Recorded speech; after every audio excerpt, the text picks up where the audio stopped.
Hey guys, this is Captain Frugal reporting for duty, giving you my weekly comic book review for August 2nd, 2023.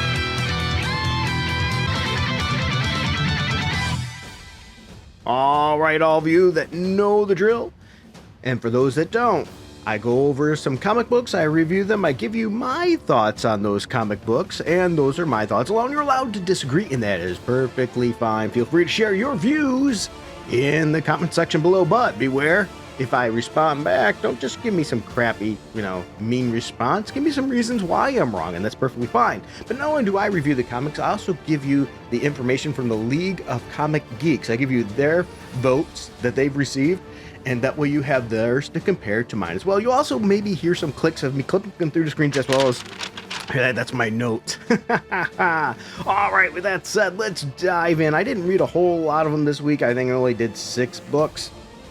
Time, and things are always an issue, but I do the best I can with the time I have. If you hear a little bit of noise, that's the air conditioner running, because I decided not to keep it off because it's getting hot. All right, so anyway, the first one I read was Night Terrors, Black Adam #2. Night Terrors was a series that DC's doing that I thought about skipping the whole thing, but I decided I'll read a select few issues out of that. I gave this particular issue a 7.01.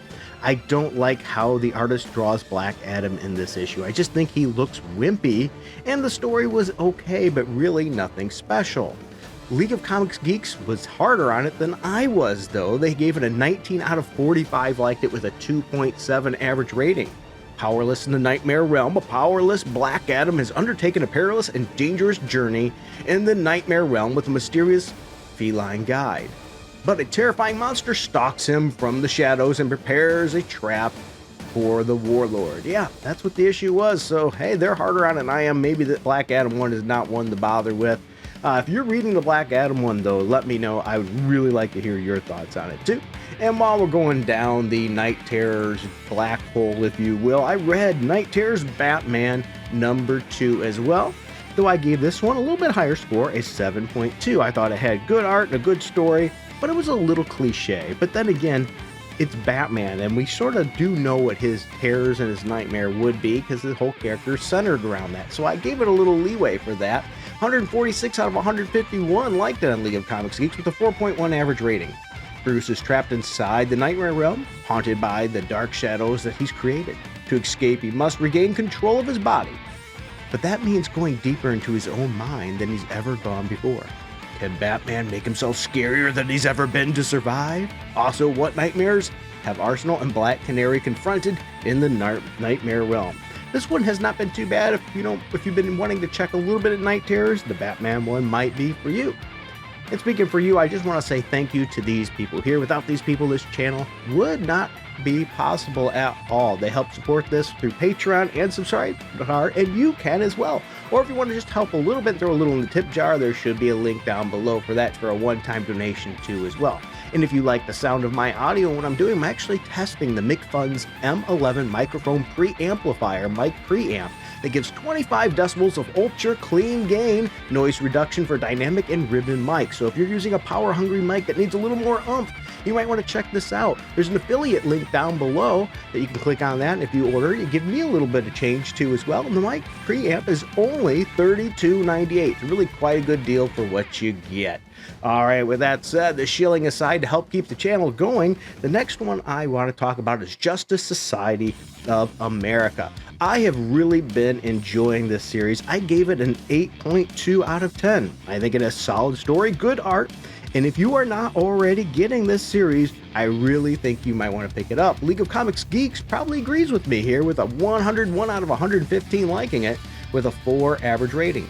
Huntress' journey through time comes to a head as the person chasing her through the timeline has finally caught up to her. Is this the end of the line for Helena Wayne? Well, you're gonna need to read it with its cover price of $3.99 to find out. I think this one is one you should be checking. I really like the cover of this issue too. I just figured it was all good. Then this next one, I know this character has been getting bombarded. We've been getting bombarded with this character in the DC universe. And I sometimes ask, why is he in so many of those? But I, for some reason, been finding this series interesting. And that's Peacemaker Tries Hard, issue number 4 out of 6. I gave it a 7.6. Yeah, 7.6 out of 10. I think it's good art. It's a really stupid story. I mean, it's dumber than dirt, but it's fun. 61 out of 64 liked it on League of Comics Geeks with a 4.5 average rating. It also features Deathstroke, it says, but really he's at the very last page in one panel and you see him, and who knows, maybe it's not even really him. Things go from bad to worse when Peacemaker, with the help of some Golden Age superheroes, infiltrates General Immorta's secret island base, but ends up captured by a drug smuggler. With this drug smuggler's powers, he has to snort coke, and that's how he gets his powers. It's crazy. And so Peacemaker and this geriatric that he's teamed up with, which I shouldn't call names like that because he's probably about as old as me, they have to get through this. It's going to be interesting. It was just dumb fun. If you want a dumb fun issue, this is it. If you're looking for a serious series, definitely skip it. It just ain't there. Speaking of skipping it, I skipped Amazing Spider-Man Annual #1. I didn't even bother reading it. Should I? Let me know. I just figured, the way Spider-Man's been, I'm not wasting time on an extra outside issue. And speaking of outside extra issues, well, I decided to try Iceman, the Astonishing Iceman #1. His last series I obliterated. I thought it was absolutely garbage. Will this one be any different? Well, a little bit. I gave it a 7. I think Iceman is off to an okay start at best, and that's the problem. It's very mid. I'm going to try issue 2. I'm going to give it a shot. I'm trying to be fair. I just don't think it was anything good enough to make you go, oh man, I need to read this series. But 83 out of 95 liked it on League of Comics Geeks with a 3.6 average rating. The Omega level mutant, as you've never seen him before, it says. Well, yeah, but okay. After the events of this year's Can't Miss Hellfire Gala, I can miss it, I didn't care, Bobby Drake, aka Iceman, sets his sights on heroic deeds like never before. But as a new situation develops that links Iceman to his Antarctic ice palace, he'll have to be slicker than ever to accomplish his mission before Orcus knows what hit them. Sorry, I can't speak all of a sudden. An all-new adventure that'll push Iceman to his limits of his powers and beyond. I don't really say that. And am I the only one? I do not like his new icon on his chest. I think that's lame as can be.